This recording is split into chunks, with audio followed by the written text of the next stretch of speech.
Welcome to Influential Entrepreneurs, bringing you interviews with elite business leaders and experts, sharing tips and strategies for elevating your business to the next level. Here's your host, Mike Saunders. Well, hello and welcome to this episode of Influential Entrepreneurs. This is Mike Saunders, the Authority Positioning Coach. Today we have with us David Yudis, who's the founder and president of Potential Selves. David, welcome to the program. Thanks, Mike. Great to be here. Hey, so I want to learn a little bit about your background and what led you to launch your program and company called Potential Selves, but I love how this just sounds, right? It's our self and it's our potential self. It's future pacing. It's where we should be, could be, and will be if things are done right. So I'm excited to learn what Potential Selves is, but give us a little bit of a lead into yourself. What's your background and what led you to launching Potential Selves? Happy to do, and thanks for the opportunity, Mike. And you really landed it spot on. I feel like I've been doing this work my entire life. It's almost been like a calling from early on. I happen to be a psychologist. I'm a business psychologist. I started on more the clinical side, but I also went to business school and have some background with an education degree prior to that. I have been on the human capital side of working in corporations throughout my career and running Potential Selves now for about a decade. But the meat of my internal career, I spent over a decade at the Walt Disney Company and really got to work with a lot of people around the world in a lot of different places with some great challenges and saw a real formula for how we create our futures and really work on them by bringing them into the present. And that was the launch of Potential Selves. Specifically, the name comes out of work I did in my dissertation during my doctorate. You know, it's interesting. My consulting company in marketing came out of my graduate work doing my MBA, and it's just neat how when you start really clarifying and fine-tuning what you do and how you do it, it's amazing what launches. So what is literally a organization that would hear Potential Selves? What is it that they would notice in their organization that might make them think, maybe we ought to talk to David and just see what his work could do for us? I'd say two things. One could be an individual, and that could be a senior executive or any leader in an organization. And two could be working with that person or other senior level team. But anytime the individual or the team is trying to achieve something that they haven't done yet, that's a time when a Potential Self type of formula comes into play. And there's two cases where that really comes up the most. One is when a leader might be transitioning into a new role, into a new area. The organization wants to set that leader up for the greatest success, and there could be any number of things they're looking to see them achieve or accomplish. The same could be said about a team. The second is when an organization is thinking about succession planning, and they've got a particular leader targeted to move into another role, and they're not there yet because there may be any number of issues that they want to see them work on. And to best fortify them to achieve that success when they make that move, they want them to work on X skill set. And that's, again, where a Potential Selves type of formula comes into play. That also plays out for a team that is trying to grow their bottom line, a team that is trying to innovate a new product line or a service, a team that has added a new part of another team into its organization and now has to integrate together. Any of those situations are where Potential Selves can truly be achieved. And thinking about a deliverable or an experience, of course, I don't know the answer to this, so I want to ask you, when some organization says, yes, you hit every hot button that we need, let's get to working together, are you going to send them 9 PDFs and say, here you go, or a portal to log in and you're on your own, or are you working with them, rolling up your sleeves, dialing in with the upper management and making sure that the vision is right, working with the different various teams to make sure everything is executed? Potential Selves as a company is high touch. So I would say we would be working with them. It's not an offline or, PDF type product. It is definitely a connected product. In today's world, obviously, it is a mix of virtual, and when it's safe to be, we'd go back to being live. But it is absolutely a high touch business. And again, there's two particular things that would come into play, Mike. One is executive coaching, and the other is work that is team effectiveness. So let's talk about each one of those. Executive coaching is probably like it sounds, where you want to work with the upper management and executives to have them become their better potential selves, so that it trickles down to the organization as a whole, right? I think the greatest way to think about it is senior leaders are the ones who have the greatest potential to touch the largest number of people across any organization, yet they may never be the ones who are actually touching or interfacing with their consumer, the outside world, but it is their leadership that truly working through people gets their product or service out to touch their people, forms the impression of their brand and their company in the outside world. So yes, executive coaching in working with them and their leadership styles will have the greatest impact on the largest number of people across an organization. Yeah, because it's kind of like I'm walking my talk, and watch how I'm doing things, guys, and follow me. And you're not just sitting there in the corner office, barking out orders going, you guys need to improve and stop doing this and start doing that. Here's the leadership team executives that are going, let me show you something. I feel like I need to improve here. I'm doing it. And watch me and come with me. And then when you merge into now starting working with their internal teams, now they're more receptive because they see the big cheeses doing it. They're like, well, yeah, I see him rolling up his sleeves or her doing these actions. We're in. Mike, yes, and the and is consider the opposite. So a leader isn't even aware of what impact they're having if they're holed off in their own office, or they don't communicate well or often with their people, their teams. What does impact? What does that mean for those people that they are not touching or that they're touching adversely? It probably has great ramifications, and that's really important. 100%. So I know that you talk about people or organizations being able to improve their odds at winning.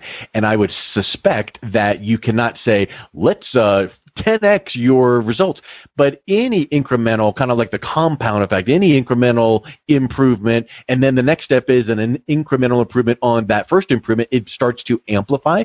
So what are the processes look like when you're working with someone or an organization to improve their odds at winning? I think you're spot on, but I'm gonna jump on top of one thing. Is that I think you can 100x your odds, and here's how. Oh, wow. I don't think this formula has changed over time at all. It's got a couple of parts to it. Here's one. The rules of engagement are always going to be founded in emotional intelligence. I mean, at the end of the day, that's how people interact, right? And two things to that, right? One, know thyself. I've been preaching that my whole career, still working on it myself. The more you can know your own strengths, opportunities to develop your own capabilities, critical. Two, know how you impact others. And there's different ways to get at that. One is through getting feedback. Two is through your own self-disclosure with people you trust, with your team. But knowing how you impact others is critical. Know self, know how you impact others. Then I think it's important that people live by the platinum rule. The golden rule, right? Do unto others as you would have them do unto you. I actually think it's live by the platinum rule, which is do unto others as they want to be done to. That's a little bit about knowing how you impact another person. And then what I think is most important is to understand, two questions, whether, it's you or the organization asking the question. And here's how that looks. One, I understand you. So if I'm the organization trying to hire a person or develop a person who's living in my company, I want them to know, I understand you. I understand what it is that you're seeking, where you're trying to go, how you're trying to develop. And two, here's how the organization can help you. I think that formula works the same way for the organization talking back to the individual, that the individual says, I understand this organization and where this organization is trying to get to, and Here's how I can help you do that. When those things come into line, I think you're multiple Xing the odds of winning. Have you ever read that book by Darren Hardy called The Compound Effect? I have actually, yes. And of course, you know that I think it was Einstein that said, compound interest is the greatest force, and the compound concept is exactly what you're talking about. I might have said, 10x, and you're like 100x or 1000x, because when all of these cylinders are firing in the right way and improvement is made incrementally, then all of a sudden it becomes to amplify on the previous step. And here's something from a human potential perspective that I want to ask you. Do you find when you're working with people or organizations that it's almost like they're at a standstill and it's like, oh yeah, we know what we ought to do, but it's this insurmountable task. But when they make this first step and they see a little bit of, a result, then it encourages them to take the next step. And then all of a sudden they're like, well, that was easy. I can do that next thing David told me about. And yeah. And they start getting really excited because these baby steps are starting to gain that momentum.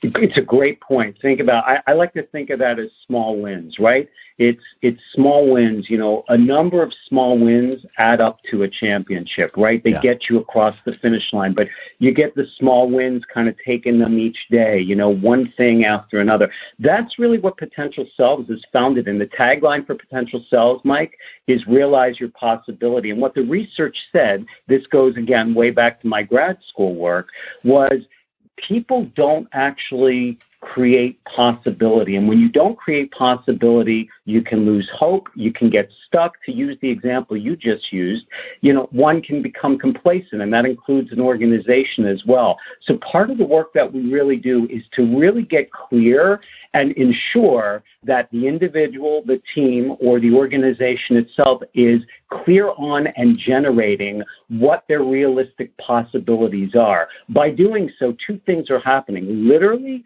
biologically, there are changes in one's brain. And two, by doing that and following through on it, using that idea of small wins, small steps at a time, you are literally changing what your future looks like and bringing it into present to make it reality. That's Potential Selves in a line. And doesn't future pacing have an element in that as well? Absolutely.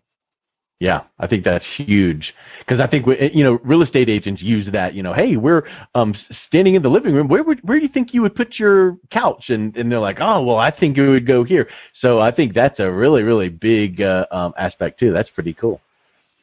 There's a great quote. I love this one, Mike. It says, "Success is a journey, not a destination." And to use what we're talking about here, I think it's the trip that you take that matters. So you have to be focused on the trip. Of course, we're going after the goal, the destination, crossing the finish line, but it's really about the trip that's going to get us there that's most important. Yes. Yeah, I think that's a really good point. So let's think about like that end destination, begin with the end in mind, as Stephen Covey used to say. How is success evaluated from the perspective of the long run?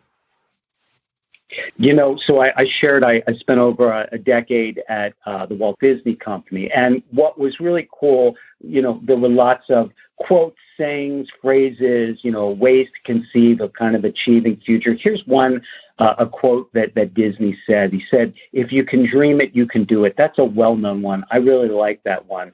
I like to take that approach, though, and plus it, if you will, or add to it, turn it around a little bit. And the way I think about that is, if you do it, you must have been dreaming about it. What does that mean? In very simple terms, it means, success can be evaluated in the long run looking at how you've put that trip together. What actions have you taken? And we can get really laser focused about this. What did you do today, Mike? If we're saying that you are trying to reach or create X potential future, what did you do today to ensure that you get there? And when I'm working with an individual, with a client, that's really what we're focused on. What did we do today? How do we add that to what we did yesterday? How does that get us to tomorrow? And as we're looking at the long run, are we taking the steps that we need to further create the reality that we are trying to endeavor towards? 100%. Well, David, it's really, really good chatting with you here today. What's the best way that people can reach out, connect with you, and learn more? Anyone can reach out to us via the website. It is potentialselves.com. That's the two words together, the word potential with the word selves, S-E-L-V-E-S. That is the plural of self, Mike. So it's multiples, right? Like what we were talking about there, potentialselves.com. Love it. Well, thanks a million for coming on. It was really good meeting you. Awesome. Really appreciate you having me on. Thank you. You have a great day. You've been listening to Influential Entrepreneurs with Mike Saunders. To learn more about the resources mentioned on today's show or listen to past episodes, visit www.influentialentrepreneursradio.com.